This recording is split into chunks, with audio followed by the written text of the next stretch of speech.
रवींद्र धंगेकर आताच बाहेर पडलेत अजित पवारांची भेट घेऊन आणि त्यांच्या सोबत शिवसेनेचे इतर 2 नेते देखील असल्याचं समजतंय। काय नेमकं होतं या संदर्भात आपण जाणून घ्यायचा प्रयत्न करूच या। माध्यमांशी ते बोलतील असं सध्या तरी दिसतंय। आपण थेट ही दृश्य पाहतो आहोत पुण्यातली सध्या रवींद्र धंगेकरांची महत्त्वाची प्रतिक्रिया।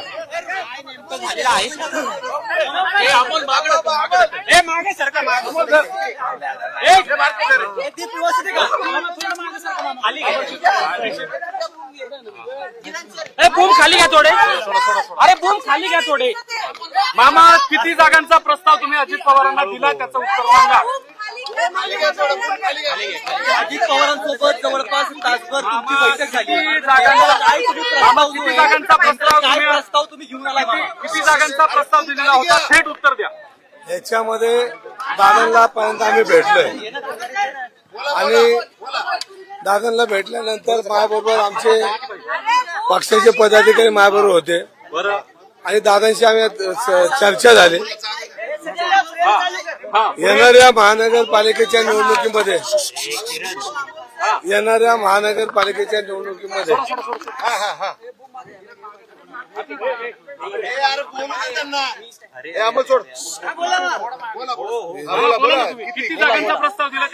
याच्यामध्ये कुठल्या जागेचा प्रस्ताव आता दिलेला नाहीये। आता आम्ही त्यांच्याशी भेटलोय, बोललोय आणि परत आमची चर्चा रात्री होणार आहे। अजून आमची कुठली चर्चा झालेली नाहीये, पण आम्ही भेटायला आलेलो आहे आणि आता पुणे महानगरपालिकेच्या निवडणुकी संदर्भात आपण राज्यामध्ये एकत्र आहोत। त्यामुळे आम्ही काय बसू शकतो का एवढं फक्त आम्ही आमचं त्यांच्याशी बोलू।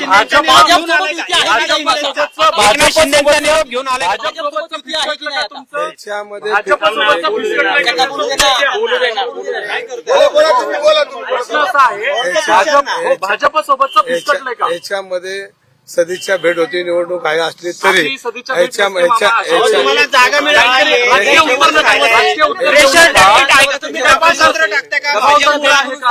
खेळी आहे का? भाजपवर दबाव टाकते का तुम्ही या भेटी घेऊन? चहा प्यायला तुम्ही आले का इथे? नेमकं काय झालेलं आहे?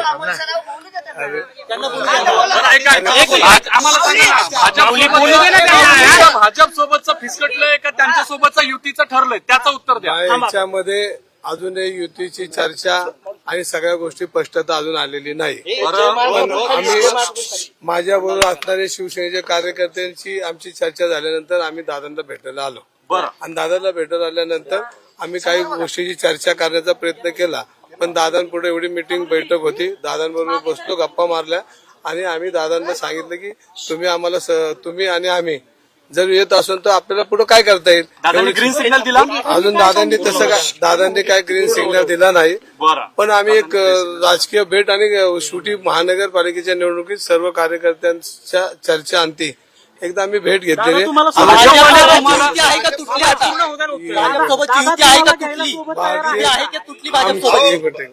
अरे मला तुम्हाला एक सांगा, भाजपने किती जागा आजच्या तारखेला भाजपने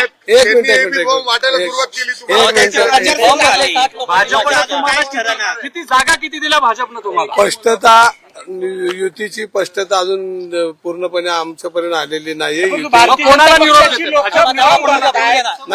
अनेक उमेदवारांनी उमेदवारी अर्ज भरले तरी तुम्ही म्हणताय की अजून आमच्या चर्चा सुरू आहे।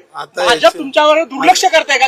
3 वाजेपर्यंतची वेळ आहे फक्त, तुम्हाला किती जागेची अपेक्षा आहे? आमची स्पष्टता अजून युतीची झालेली नाहीये। दादांना भेटायला आलेलो आहे, दादा काय म्हणतात त्याचा निरोप आम्हाला संध्याकाळी मिळेल। भाजप काय म्हणतात? तुम्हाला किती जागांची अपेक्षा सांगा, किती जागांची अपेक्षा? एक मिनिट, काय नाही, एक मिनिट, काही चर्चा झाली नाही। दादांना भेटायला आलो आणि याच्यामध्ये दादांनी तुम्हाला वेळ दिला नाही असं म्हणायचं का? काय चर्चा नाही, दादांबरोबर चहा पिलो, फोटो दाखवू का? एकतर तुम्हाला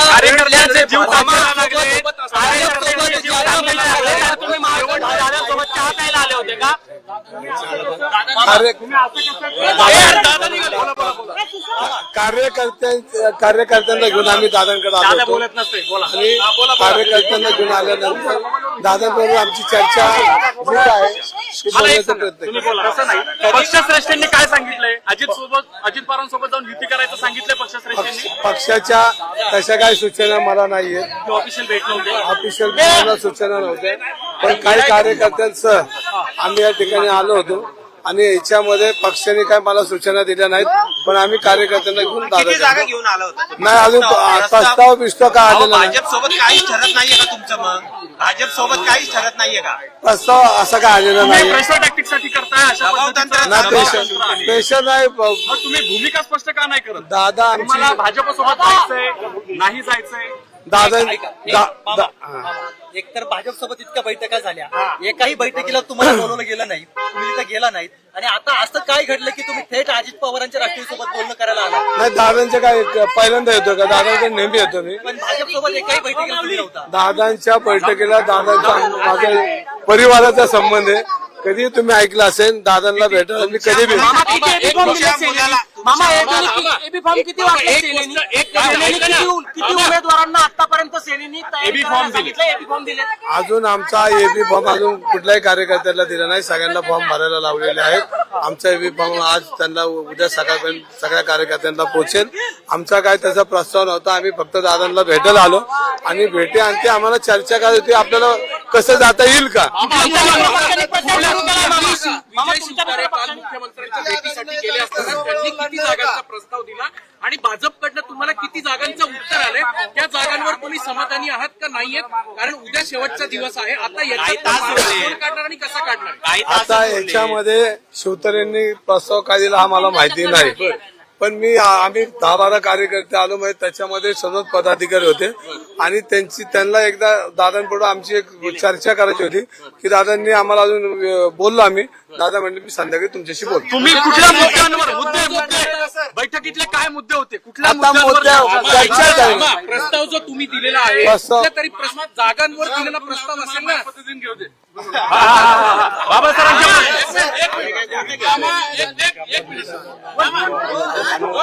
कधीपर्यंत तोडगा निघण्याची अपेक्षा आहे आता ते तरी सांगा. आता याच्यामध्ये बघा दादांशी बोललोय, अजून आमची चर्चा झालेली आहे, पण त्याच्यामध्ये दादांचं आमचं प्रस्तावाबद्दल काय बोलणं नाही आलं.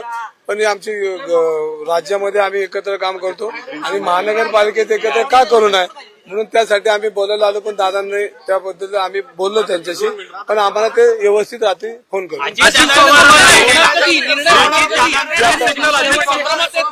पवारांनी ग्रीन सिग्नल दिला नाही असं तुम्ही म्हणाले, याचा अर्थ चर्चा सकारात्मक झाली नाही असं होतं? नाही चर्चा नाही, अजून आम्ही फक्त भेटायला आलोय, अजून आमची चर्चा झाली. भाजप तुम्हाला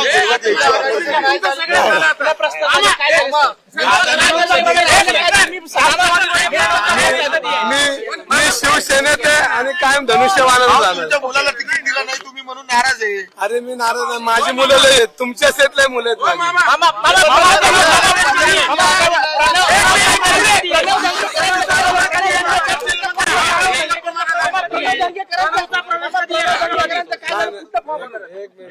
माझ्या मुलासाठी मी आलो नाही. माझा मुलगा शिंदे सेनेतून धनुष्यबाणावर निवडून 100% येणार आहे, त्यामध्ये दुमत नाहीये. पण दिलं कुठं? धनुष्यबाण आमच्या हातात आहे. धनुष्यबाण काय दुसऱ्याच्या हातात आहे, आमच्या हातात.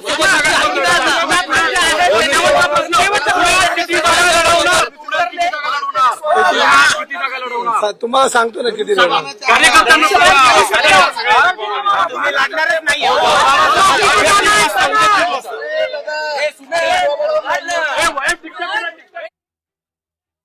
रवींद्र धंगेकर माध्यमांशी बोलत होते आणि अद्याप युतीची कोणतीही स्पष्टता झालेली नाही असं धंगेकर यांनी यावेळेला स्पष्टपणे सांगितलेलं आहे. आणि पक्षाकडून मला भेटीबाबत कोणतीही सूचना देखील केली गेलेली नाही असं सांगितलंय असंही धंगेकर म्हणतायत. पण मग पुण्यामध्ये शिवसेना नेमकं कुणासोबत लढणार आहे? भाजपसोबत जागा वाटपाची चर्चा तर फिसकटल्याचं दिसतंय. अजित पवारांची आता भेट घेतलेली आहे. अजित पवारांचा प्रस्ताव काय नेमका दिला गेलेला आहे अजूनपर्यंत तरी त्याबद्दल स्पष्टता नाही. खरं तर धंगेकर हे सुद्धा म्हणतायत की अजित पवारांना अद्याप कोणताही प्रस्ताव दिलेला नाही. मग काय नेमकं शिवसेनेचं ठरतंय पुण्यामध्ये हे आपण जाणून घेऊया. अमोल धर्माधिकारी आपले पुण्याचे प्रतिनिधी थोड्याच वेळात आपल्यासोबत जोडले जातील. आपण त्यांच्याशी या संदर्भात चर्चा करूच या. मात्र आत्ताच्या घडीची ही महत्त्वाची मोठी बातमी. पुणे महापालिकेमध्ये युती संदर्भात अजित पवारांच्या सोबत चर्चा करण्यासाठी म्हणून शिवसेनेचे नेते काही वेळापूर्वी गेलेले होते. सदिच्छा भेट झाल्याचं रवींद्र धंगेकरांनी यावेळेला सांगितलं. पण ही खरं सदिच्छा भेट होती की काही प्रस्ताव घेऊन धंगेकर गेले होते, याबद्दल त्यांनी माध्यमांसमोर बोलणं टाळल्याचं दिसतंय.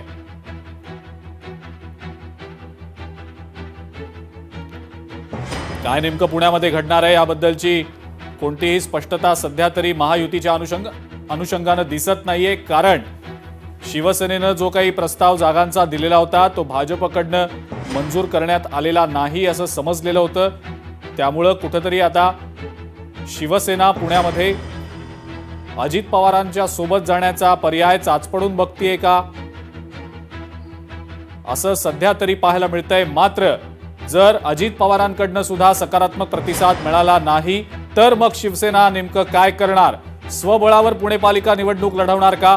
असे अनेक प्रश्न या निमित्तानं उपस्थित होत आहेत. केवळ एक दिवस आहे उमेदवारी अर्ज दाखल करण्यासाठी. त्यामुळे शिवसेनेला पुण्यासाठी तरी लवकरात लवकर निर्णय घ्यावा लागणार आहे. अमोल धर्माधिकारी आपले प्रतिनिधी आपल्या सोबत आहेत. पुन्हा एकदा अमोल, शिवसेना नेमकं काय करणार आहे पुण्यामध्ये? शिवसेनेला तरी उमगलंय का असं वाटतंय? कारण एकीकडे भाजपसोबतची जागा वाटपाची चर्चा फिसकटली, मग आता अजित पवारांच्या सोबत युती किंवा आघाडी होईल का या संदर्भातली चाचपणी करण्याच्या दृष्टीनं धंगेकर तिकडे गेले. पण अजित पवारांकडनं सुद्धा काही सकारात्मक प्रतिसाद मिळताना दिसत नाही, कारण दोन्ही राष्ट्रवादी एकत्र लढणार आहेत हे फिक्स आहे. मग आता शिवसेना स्वबळावर लढणार आहे का? काय नेमकं ठरतंय शिवसेनेचं? खरं तर शिवसेनेची द्विधा मनस्थिती झालेली आहे. एकीकडून भाजपकडून सकारात्मक प्रतिसाद मिळत नाहीये आणि आता ऐनवेळी अजित पवार यांना भेटण्यासाठी हे शिवसेनेचे पदाधिकारी आले, मात्र अजित पवार यांच्याकडून सुद्धा सकारात्मक प्रतिसाद मिळालेला नाहीये. अवघ्या 2 ते 3 मिनिटांची चर्चा रवींद्र धंगेकर आणि अजित पवार यांच्यामध्ये झालेली आहे आणि त्यामुळे शिवसेना मध्ये सापडलेली आहे, ज्याला आपण म्हणतो की कात्रीत सापडलेली आहे. कारण की ज्या पद्धतीने अनेक दिवसांपासून भाजप शिवसेनेची युती झालेली आहे, असं असलं तरी जागा वाटपामध्ये शिवसेनेला अजूनही यश आलेलं नाहीये. भाजपकडून कोणत्याही प्रकारचा प्रतिसाद हा शिवसेनेला मिळत नाहीये. आजही दुपारपर्यंत शिवसेनेने वाट पाहिली, मात्र जागा वाटपांमध्ये कुठेही अदलाबदल झालेली नाहीये. 15+1 अशा 16 जागांच्या पुढे जाण्यास भाजप नकार देत आहे आणि त्यामुळे गरज पडली तर भाजपा एकटी लढायला सुद्धा तयार आहे. असं सगळं असताना शिवसेनेमध्ये मात्र द्विधा मनस्थिती आहे. शिवसेनेच्या नेत्यांमध्ये एकमत होताना दिसत नाही आणि त्यामुळे ही सगळी गफलत झालेली आहे आणि त्यामुळे आतापर्यंत जवळपास आता 7 वाजून गेलेले आहेत. असं असलं तरी पुण्यात शिवसेनेचा एकही अधिकृत उमेदवार ज्याला आपण म्हणतोय तो अजून झालेला नाही. अनेक जणांनी उमेदवारी अर्ज भरलेले आहेत पण त्यांना एबी फॉर्म सुद्धा देण्यात आलेले नाहीत. अशी परिस्थिती पुण्यात एकनाथ शिंदे यांच्या शिवसेनेची झालेली आहे. जरी अजित पवार यांना ते भेटलेले असले तरी कोणतीही सकारात्मक चर्चा झालेली नाहीये. एकत्र लढू असं रवींद्र धंगेकर यांनी सांगितलेलं आहे, पण अजितदादांकडून ग्रीन सिग्नल आलेला नाही असं स्वतः रवींद्र धंगेकर यांनी सांगितलेलं आहे. त्यामुळे शिवसेनेची एक प्रकारे गोची झालेली आहे. भाजप आज रात्रीमध्ये काही महत्वाच्या घडामोडी घडतात का हे याकडे आपलं लक्ष असेलच. अमोल, आपण बघूया काही तोडगा शिवसेनेकडनं काढला जातोय का? सकारात्मक प्रतिसाद त्यांना कुठल्या पक्षाकडनं येतोय का? अमोल, धन्यवाद आपण जी माहिती दिलीत त्याबद्दल. पुढची बातमी कोल्हापुरातली आहे. कोल्हापूरमध्ये भाजपच्या सरचिटणीस धनश्री तोडकर नाराज आहेत आणि पक्ष कार्यालय